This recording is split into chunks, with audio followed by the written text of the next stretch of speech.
Now, shocking new numbers about child and teenage pregnancies have been released. The number of new mothers aged between 10 years and 14 years has risen by nearly 50% in the past 4 years. But even more worrying is that several organizations believe the stats are disguised as teenage pregnancy, while most pregnancies are most likely evidence of statutory rape.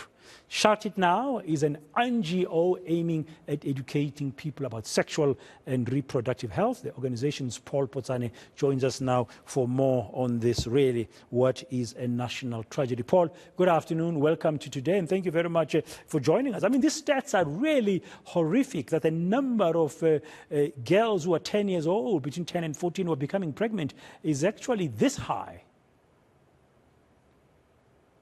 Thank you for having us. Greetings to yourself and to the viewers of eNCA. Indeed, as a country, we are faced with a big problem. If I may put this picture into your head, is that the highest stadium in the whole of African continent, it's Soccer City, and its capacity is 94,000. And currently, as me and you speak, we're having 150,000 teenage pregnancies, and you correctly categorize that some of these pregnancies should be called statutory rape because of their death. And once we are able to categorize them correctly, we'll be able to address the problem that we are faced with as a country. And we should be calling what they are. I mean, this is rape.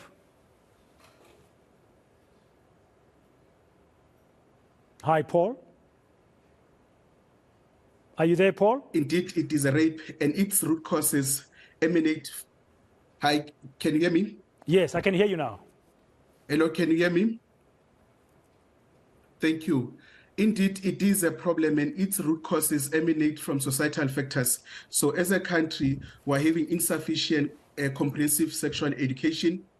We've got present absent parent, and therefore these young ones, they lack parental guidance.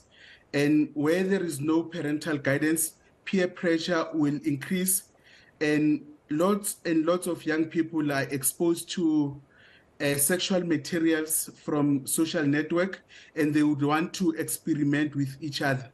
But more importantly, the phenomenon of blesser placing, it must be called out because of it's a problem.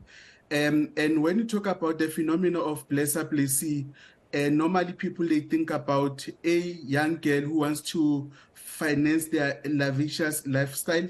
That is not the case. Most of the time, this relationship are born out of a need where a young person wants to buy a necessity such as sanitary towels, and they fall into prey of this intergenerational sex acts.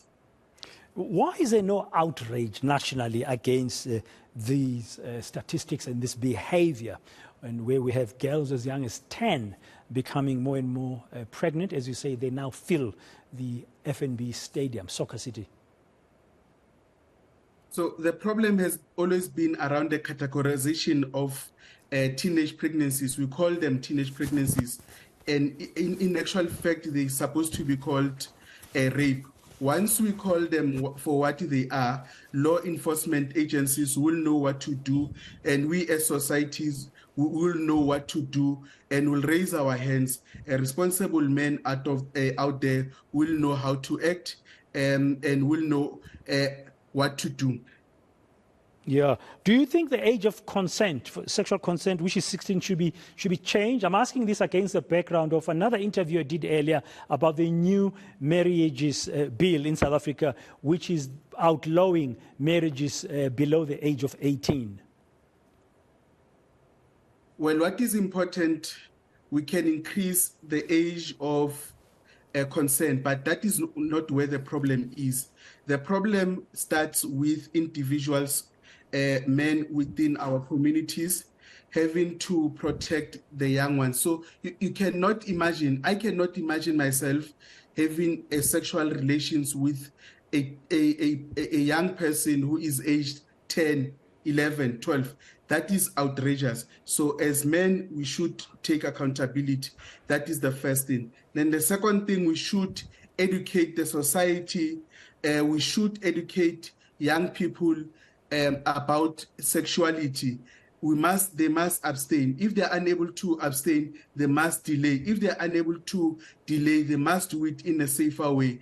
And lastly, as like I've said, the blesser-plessy phenomenon is something that needs to be targeted. We need to educate men. We all have to take responsibility. We all have to protect young girls in our communities. Just think about a 12-year-old girl who is pregnant.